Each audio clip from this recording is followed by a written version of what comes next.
If we look at the history of leadership, we'll see that over the last 100 years, there's been a number of studies on leadership and what makes an effective leader.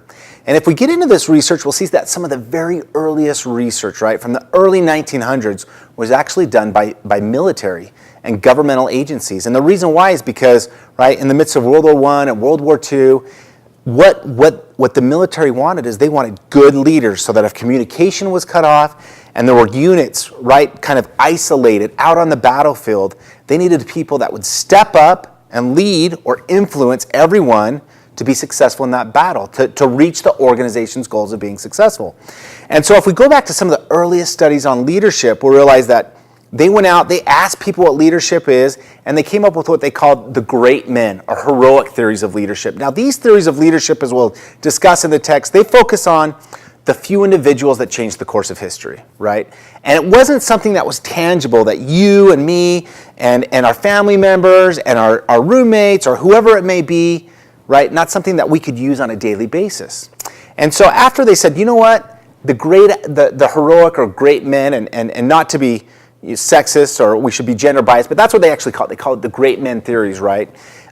These great men theories or heroic theories, they focused exclusively on a few individuals, on traits, and they said that if we now learn those traits that those great people had, then we also can show and exemplify leadership in our own lives. And then kind of in the 1960s, 1970s, right, they said, well, leadership is more than that. And so they moved from these heroic great men theories to what we call the trait theories of leadership, right? And again, the government was very heavy in these trait leadership, military as well, because what they did is they went through the military and they identified those people who they perceive to be the best leaders.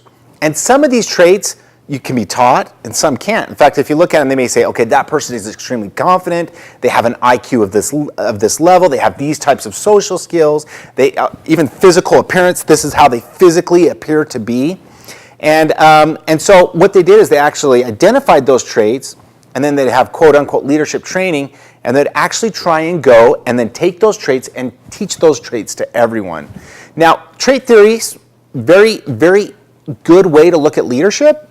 A lot of organizations, Fortune 500 companies, will still have their leadership training programs that are focused almost exclusively on trait theory.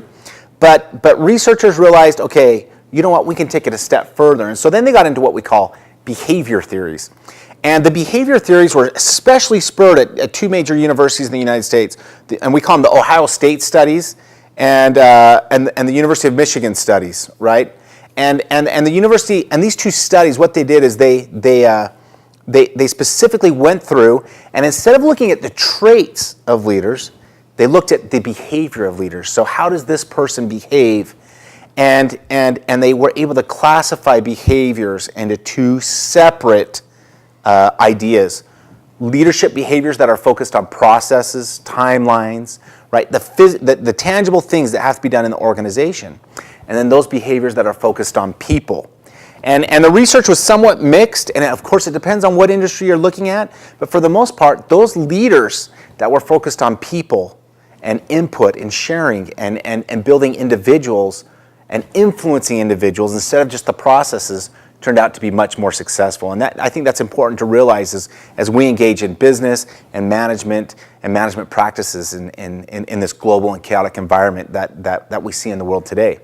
And after the behavioral theories, they said, well, you know what, we could take that a step further. And so they came up with what we call the situational leadership theories. And the situational theories, they looked at behavioral theories and they looked at trait theories, but they said, okay, a leader and their success or their effectiveness as a leader is dependent upon the situation in which they're in. Because if we look at people, or if we look at ourselves, right? So I may be really good. So I played soccer, right? So I may be really good on the soccer field at influencing, quote, or leading others, right? But if you put me in front of, so I've only laid tile once in my life, and if you put me in a construction site and say lead these people, I'm going to be very ineffective. And so situational leadership said, and you can think of the same thing in your life. When are you a good leader? And what situations are you a good leader? What does that type of environment look like, right? Are you a different leader if you are teaching kindergarten-age children how to swim compared to when you're in the boardroom of a Fortune 500 company. Of course, different leadership needs to take place. And so situational leadership, it focuses on matching leaders and followers and the situation. And if I'm managing an organization, if I'm managing a business, I say, okay, who are my leaders and in what position or what situation are they going to be the most successful? And then we get, after so we've gone through the heroic or great men theories, the trait theories, the behavioral theories, the situational theories, and then today we just get a whole bunch of different type of leadership theories. And I call these the contemporary leadership theories. Things like being a servant leader, right? Things like Jim Collins' level 5 leaders that you'll read a little bit about in the text as you go through this module or this section. And we get into a whole bunch of different types of leadership: face-to-face leadership, walking about the office leadership, personal leadership, horizontal leadership, all these different types of leaderships that then play in. But all of them, now remember this, because this is a key, and if I were to say there's one important concept that you need to think about as you go through this topic, it would be these three things, right? Leadership is about people and how we influence them towards our goals. And if we don't have a goal, leadership can't take place. If we don't have people, leadership can't take place, right? Unless I'm just leading myself, right? And who knows how effective we are at leading ourselves, right? Hopefully we're pretty good.